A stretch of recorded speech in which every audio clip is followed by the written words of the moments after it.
Now in this video, I am not going to necessarily bring up anything brand new. Most of what I'm going to talk about in this video are things I've already discussed at some point or another on this channel. Before you dive into the rest of this content, please make sure that you are also following me on TikTok, Amethyst Virgo Astrology. Sometimes I will post videos and just little short videos there that I might not post here. So if you like my content, please go over there and join. Now, when we're talking about astrology, there's different branches, there's different types of charts. For some of you, you might already know this, but if you're someone who just got into astrology, you're a beginner, you want to know more, I'm going to just run down the different types of charts that are common in astrology. And then I'm also going to dive into the different types of astrology. So this is great for someone that needs a refresher, but also great for anybody who is brand new and they're like, wait, I'm hearing all of these terms. What do they mean? Now, I may be looking around during this video because I have my notes of what I want to say and I want to make sure I get everything into here, okay? So first of all, we're going to start with the natal chart. The natal chart, also called the birth chart, is the easiest thing to understand. Well, if you're new, you might be like, whoa. So I'm going to try to insert some pictures in this as well so you can see what I'm talking about. If you have your birth time, your birth date, where the location, it's going to draw a chart for you. Luckily, we are now in 2024. And so we have computers and apps and computer programs that can draw the chart for us. Ancient astrologers, or even astrologers 40 years ago, not even just ancient, like 40, 50 years ago, astrologers, like some who are still around practicing to this day, they had to do it by hand. You had to, use an ephemeris and you had to draw the birth chart or figure out the planets by hand. So we are lucky to be in this digital space in regards to that. But what's going to happen is you plug your information in an app or a website that generates a birth chart, and you're going to get a circle, and it's going to put the planets in different components called houses. The 12 houses represent the different areas of life: self, home, family, relationships, money, travel, right, schooling, spirituality, etc. And I have more information on my website about all those different houses. But the point is that it's a snapshot in time. When you were born, you have your birth time. This is where the planets were, and these planets are placed certain ways in your chart that are going to indicate how your life is going to be. And when you look at that, it's very thematic, right? So that's why we always want to start with the birth chart. And you need a birth time and a place and all of that. To do that, of course, there are ways to still identify yourself, even if you don't have your exact birth time. That's a rectification chart, and that's a more intense process. Next, a transit chart. So when I first introduce people to astrology, or people are interested and they're like, tell me more, we eventually get into a conversation about transits. And it's like, wait a minute, but you told me about a birth chart. What's this? A transit chart is an overlay of the birth chart. This is where the planets currently are. You might say, well, when you were born, Mars was in Virgo, but now Mars is in Aries or something, right? Mars is in Pisces, wherever. I'm just thinking like where transit could be. Well, Mars is going to now travel to a different area of your chart. It's not going to travel. Mars is now in a different area of your chart. So in your birth chart, Mars is in, the fourth house, but in a transit, Mars might end up in the first house, which means themes of self come up, right? You might be someone that says, wait, in this birth chart you showed me, there's empty houses. There's nothing in these houses. But a transit means you're still going to feel those themes. That's why we really shouldn't worry too much about empty houses, because from different types of charts that we can pull up about ourselves, we can actually still get those experiences. It just means thematically, if you have houses if you have planets in a house, that's a theme for you. That's an area you can't escape. The transits help us understand why situations can change. Yes, you might be a Mercury and Gemini. You're like, I'm a Mercury and Gemini. I love to learn. I love to talk. I love to think. But then Mercury's in Scorpio, right? When Mercury's in Scorpio, you might realize you are more pensive. You pause more. You are more intentional with what you say, and you might feel like a little bit more private during this time. You're still a Mercury and Gemini. It's still going to be part of your traits, but you might be experiencing just a different mode during that time. That is a result of a transit. This is the birth chart. This is what we always want to keep in mind. But then how do we explain changes? How do we explain events? Sometimes we're not changing this stuff around us. It could be the transits. It's other things that are impacting us. And I think that's great. Because again, if we were only our birth chart, we'd never experience anything else and we'd never grow. Now, there's also something called progressions, solar arc progressions and secondary progressions. I think I have a video on it somewhere. These are the different types. You move the degree of the sun, for about 30 days. And that represents like the first 30 days of someone's life. And it's going to be based on their birth chart. So things are going through whatever experiences you're having can sometimes indicate what happens later down the road. Now I have a video where it explains a little better. For each day of life, the sun is moved up. And so what will happen in progression, I had progression, I believe right now my progression and my progressed chart is a Libra, sun in Libra. So even though I'm a Virgo, I'm experiencing Virgo thing. I'm a Virgo. My traits are very Virgo.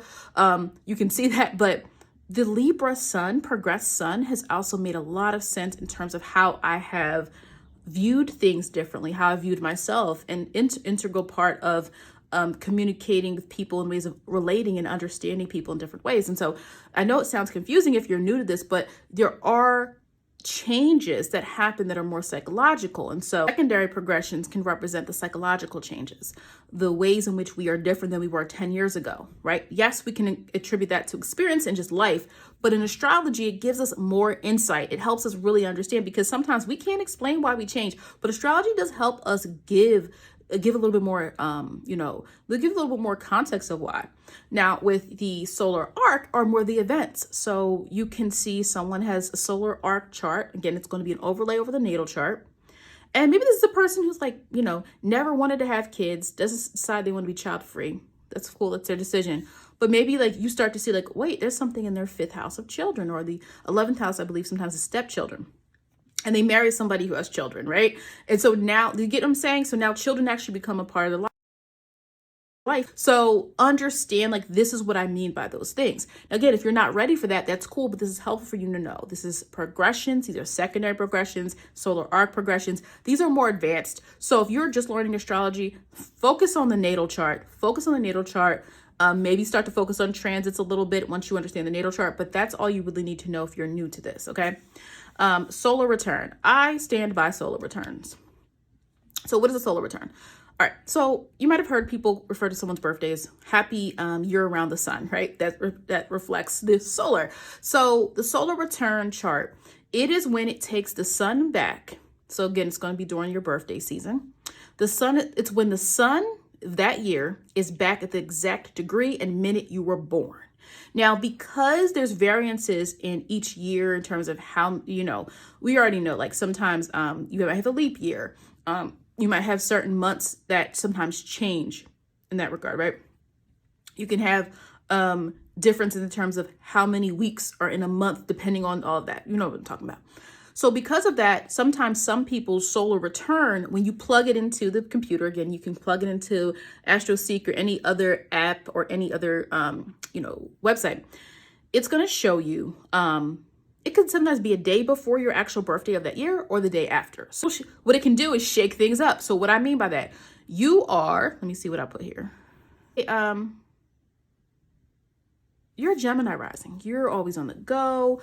You're very communicative. You view life as like a learning experience. Like life is one big learning experiment for you. But you're a Cancer ascendant according to your solar return. Now, again, that solar return is still going to keep your sun sign. Because remember, that sun sign has to go back to the exact degree and minute you were born. Might be the same ascendant. There's been years of my solar return, I was still a Virgo rising, but it was at a different degree. And if you watch my video on degrees, you know that means something. But let's get into this. So if you're a Gemini rising, but you have a Cancer ascendant in your solar return chart, that means that for the year. So solar return, what I like it is it's for the year. So it means themes. This is thematic for the year until your next birthday. Cancer ascendant can mean themes of family, nurturing projects, staying close to what's familiar. The past might be important for you. You're recovering something from the past. You're reconnecting with someone from the past, family themes. And again, the thing I like about this is it's not things you have to go find and do. Energy, yes, everything we do creates energy, but some of this energy is already going to show up because it's already in the planetary placements. It is what it is. So remember, the solar return, it's going to freeze the planets that day. For some people, it's going to be your exact birthday. So your birthday is, let's say what we got right now, March 29th. your birthday is March 29th, and this is the year 2024, right? Wherever the transits are now, right? That's going to show for you. Now, somebody 2 months from now, it's not going to show the same thing because Mars might have changed. Mercury's going to change, right? Moon's going to change, all of that. But for you, that sun is going to go back to, right? That sun in Aries, whatever degree it was that you were born, whatever minute. But your ascendant might change. Your MC might change. Your planets are going to maybe go to different houses. Just keep that in mind. This is thematic, okay? It's not something you have to stress about, but it helps us understand what our year is going to be like. Every year that we're alive, there are different things that may come up, and this helps us see that. Another one I find really interesting, but I don't work with this a lot. I've done maybe 1 or 2 readings about relocation. Chart is the idea that your birth chart changes if you move from where you were born. Now, keep this in mind. Unless you move to like a completely different coast in the United States, like if you move to a different coast, several states away, or you move to another country, your chart is not really going to change much. So for example, for me, if I put in, again, you could go to AstroSeek and there's a relocation part there, formula that you can plug in your information. So for example, when I put in my information, I said, okay, let's pick a state away. If I go a state away from where I was born, I'm a state away from when I was born, right? Nothing really changes. My planets stay the same. My ascendant stays the same. Now here's what does change. Okay. My IC and MC change. Let me see. My IC, my MC change by 1 degree, and my vertex changes by 1 degree. Now, what that can mean is I could look at that symbolically of like, okay, well, let me look at the degree and let me look more into this. Does this change anything in terms of the aspects? Probably not much because it's only changing by 1 degree. But sometimes aspects can change by 1 degree, right? But it can change the connection it has to other placements. So you can look into that. But when I move a state away, it doesn't change much for my chart. So not a big deal, right? Now again, a relocation chart, what if I put it in a different coast? When I put in a city on a different coast, my MC and IC changes by several degrees. My ascendant changes and my house placements changes. So if I did move, that can change your chart. Now, you don't have to do this and you don't have to get too much into it. I do chart readings for people all the time who've moved away from where they were born, and their readings are just as accurate. You don't have to follow every single thing in astrology. Should you follow rules? Should you know the rules? Should you know the origins of things? Yes. Otherwise, you're not practicing astrology. You're just making things up. But I'm saying in terms of relocation charts, you don't have to hardcore believe that it is okay to freeze. I believe in the chart is frozen in time. This is where you were born. This is when you were born. This is what the energy was. I think relocation charts can maybe help people who don't feel in line with their chart understand a little bit more. Or if you are drastically in a different place, like you were born in the Western hemisphere and you're in the Eastern hemisphere, like I think maybe for you it could maybe be important. Remember, the signs don't necessarily change unless they're already, like the planetary signs are not going to change unless they're already in a very high or low. You get what I'm saying? So like if your moon is at the 29th degree of Scorpio and you move to another country, yes, it could change your moon if the moon changed that day over there. Or Mars is in Gemini, but it was about to move into Cancer. You know what I'm saying? Like, so it's more important to think through if you have any major changes to where you live. Now, the Synastry chart. So this is where you take two people's charts. A lot of people tend to use this for romantic relationships to see how compatible they are with someone. And basically what it can do is you can do it 2 ways. What I do 2 ways, and I don't know if this is how everybody else does it. You could look at 2 charts separately and start to make the connections. Okay, this is square this is trine this. You can also do something, and I do this in Solar Fire. I'll try to put a picture here where you can do a bi-wheel. Okay, and in the bi-wheel, it's going to tell you where this is your chart, and here's where the person's energy is in your chart. So, for example,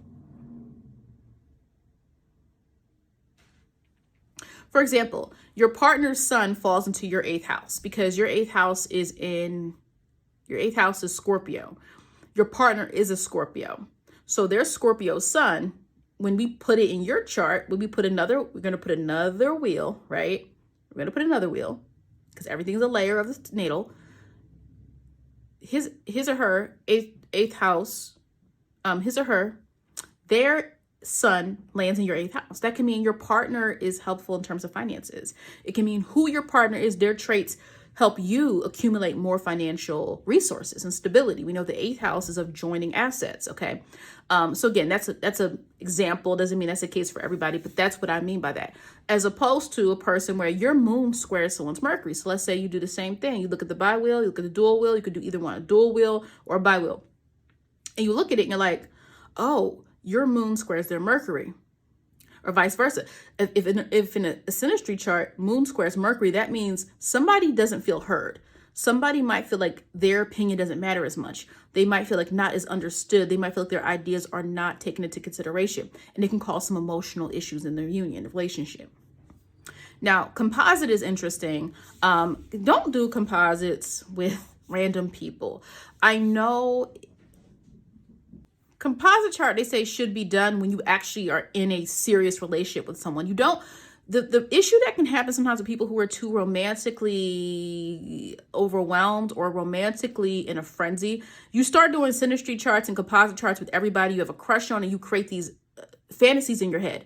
And then you can't let go and you don't understand why. But in the Senate, it said we should be together. Like, you want to be careful of being delusional in that regard. So the composite takes 2 charts, and it basically, if you think of it mathematically, it kind of measures the distance between the signs. So for example, let's say you have something in Scorpio and they have something in Capricorn. Based on the degrees, it can mean that placement is now something in Sagittarius, because it's going to take the degrees and it's going to kind of like average it out, if that makes sense. That might help some people understand it, what it's going to do.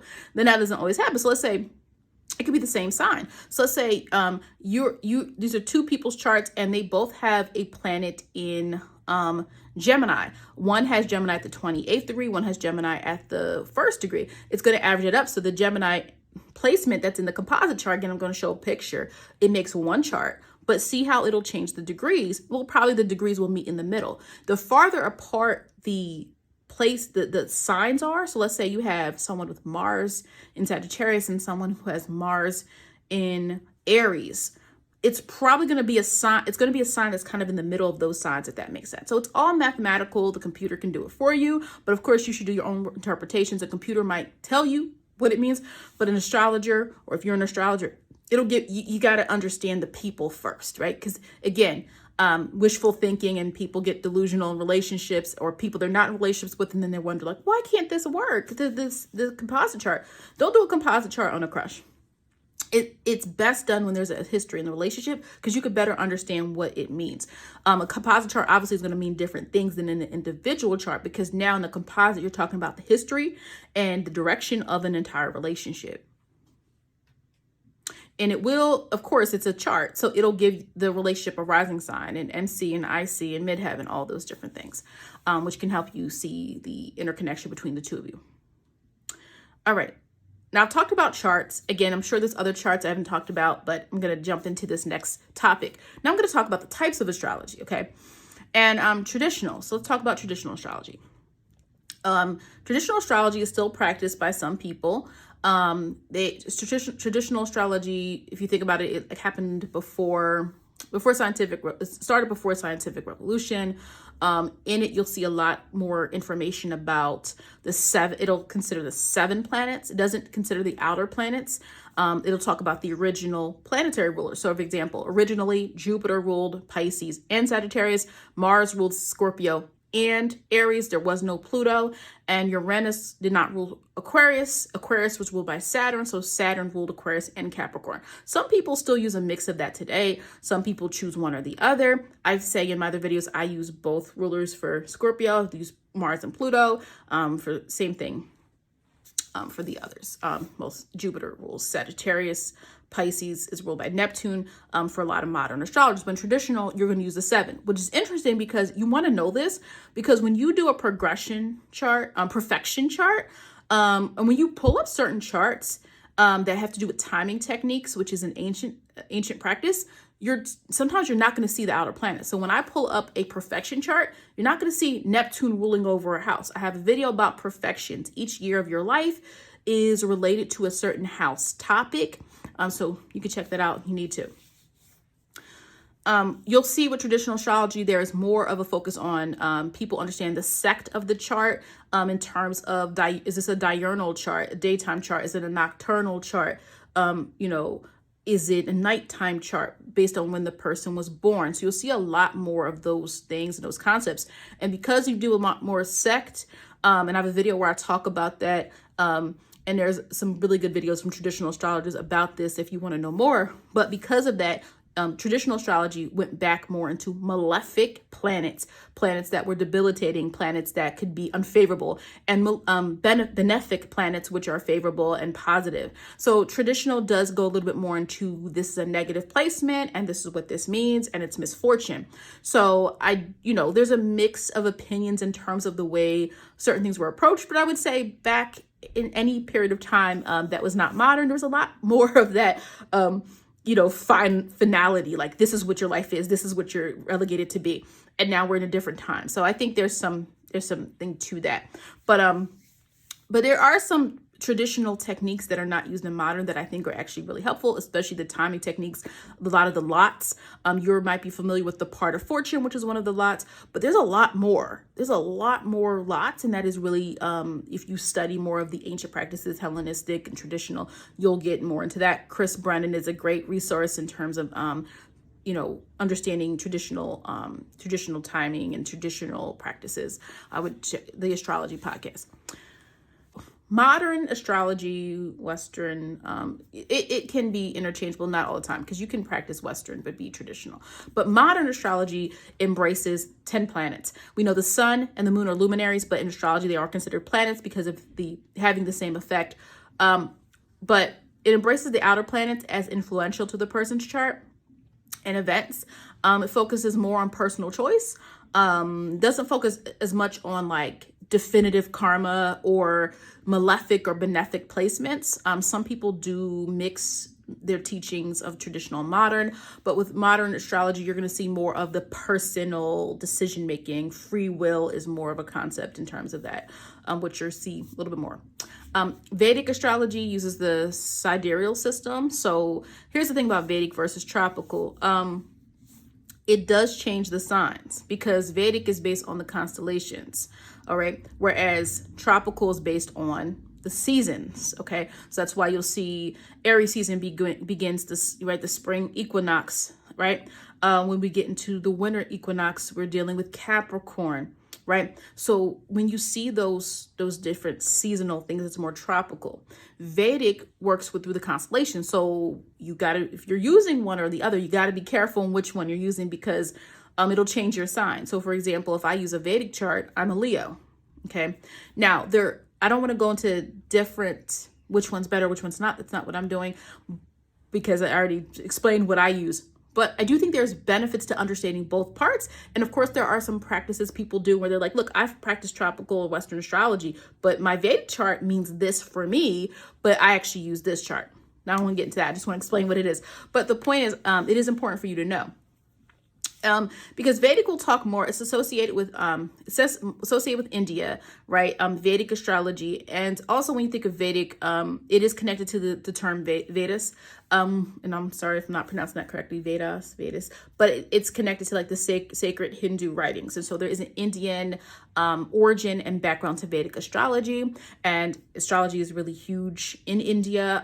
Anyone who watched the Indian matchmaker show that was on Netflix, you'll see a lot of the woman who was the matchmaker, like she would go to an astrologer or even the face reader. So it has been and continues to be influential to many people in terms of practicing.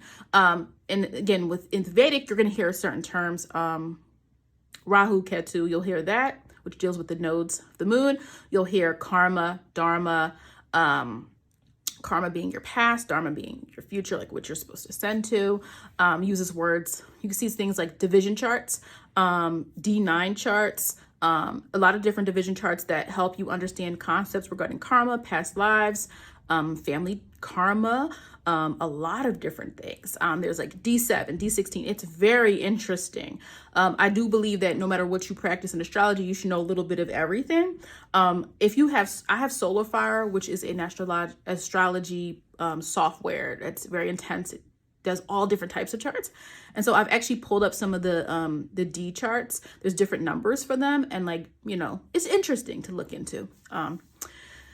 Now, and again, I'm not an expert on Vedic astrology, so there could be some things I left out, but I just wanted to give that insight in terms of like how that will show up. And again, I do encourage people to do their own research. If you want to pull up your Vedic chart and it resonates more than your tropical chart, go ahead, do what you need to do. Electoral charts. There's electoral charts and electoral astrology. Every time I hear the word electoral, it makes me think of election. So that's an easy way to remember what it means. Electoral astrology is just timing and like looking at events, predicting favorable outcomes, topics such as wedding, events, business, creating a business, elections, political topics, government and politics, timing when you should do something, looking at worldly events is electoral astrology. Okay. Horary astrology, very interesting. It is something I am learning more. It is not something, I will not say I'm an expert at that. I will say I'm a natal chart specialist.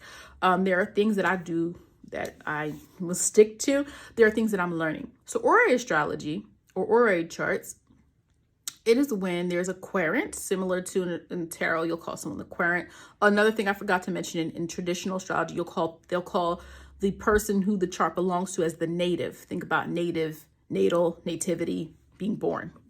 There's a querent, and this can be a prediction for a specific question the person has. So horary is, you ask the question, the astrologer draws the chart. From what I've heard, the astrologer should use where they are, not necessarily where the person is. So like if you get an email at 5:52 p.m. and you're in Cleveland, Ohio, and you're the astrologer, you're supposed to put 5:52 p.m., Cleveland, Ohio, and then the person's question.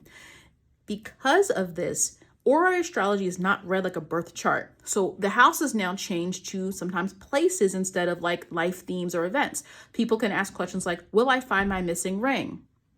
Is this a great date to start a business?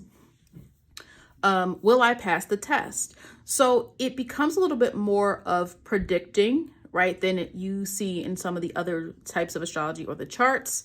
For example, the rising sign would indicate the person, and then you'd find, again, like in astrology, that you'd find what the planet that rules that sign, where is that? You would look at aspects. Positive aspects indicated yes, negative aspects indicated no. Some teachings will say the moon should be taken into consideration in every single horary reading. Some people have a different opinion. So you want to look at the aspects, but you also want to look at what the houses represent. For example, in horary astrology, the third house would represent an office. The sixth house could represent a store, right? So you'd want to, those are different ways to look at that. So it's hard to kind of show what that looks like because it's really just the rules change a little bit. The houses can represent different places in a house, in a setting. They can represent types of situations. If you're talking about vehicles, you want to look at the third house. If you're talking about business, you want to look at the seventh house. If you're talking about something that happens at a college, you want to look at the ninth house. So horary astrology can get really more into like spaces. And it's not so personal, like we're analyzing your traits. It's literally trying to predict will something happen or not. And so it's a snapshot type of situation. Another one I did not bring up was crime astrology. And I was introduced to this in some resources by another astrologer.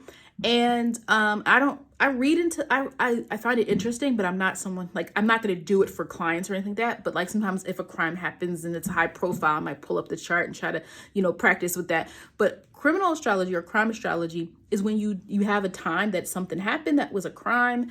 You have the time and the place, and you basically can read what occurred. You can look at the person who was the perpetrator, sometimes the seventh house, the person's a victim through the first house. You can work with certain asteroids that deal more with like crime, violence, things like that. And again, in a criminal, so here's what happens different. In a criminal astrology, things change as well. So for example, a Gemini in a criminal astrology can mean someone who's young. Right?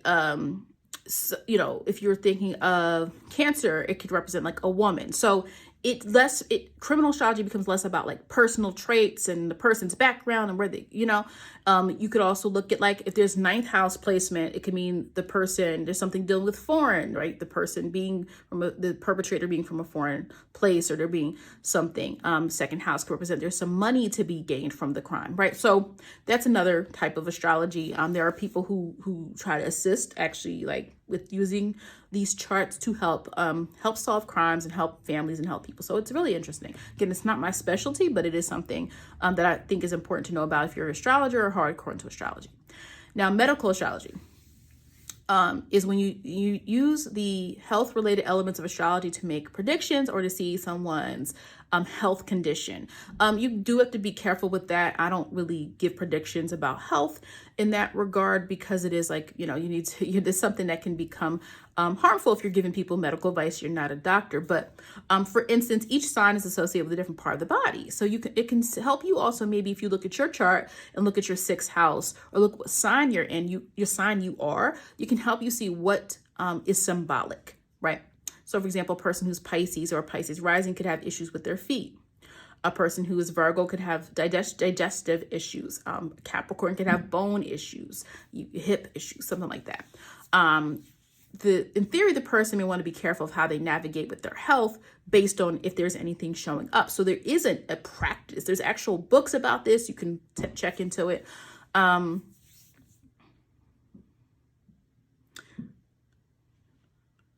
And it's not that you will see someone by rule have issues here. It just means it's what it symbolizes. For example, even in like a transit chart, you see someone can have issues with their lungs that could represent Gemini. Okay. Mars in Gemini transits someone's sixth house and squares their natal Jupiter. They are diagnosed with asthma after taking a run. They didn't know they had an issue with asthma, and Mars is physical activity and Gemini is the lungs. So that's what medical astrology can show you. And again, there are some great resources that can help you understand more about that. Now, evolutionary astrology is very much like Stephen Forrest, okay? If you are familiar with his work, if not, you can get familiar. Framework of how like our soul is involved with our outcomes, decisions, our path. It brings our planets as a part of like our mission in Earth.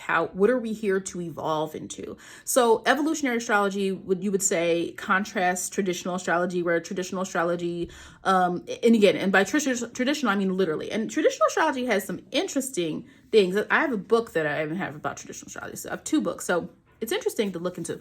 But evolutionary astrology could be like, what your soul's purpose is. Why are you here? What are you evolving into?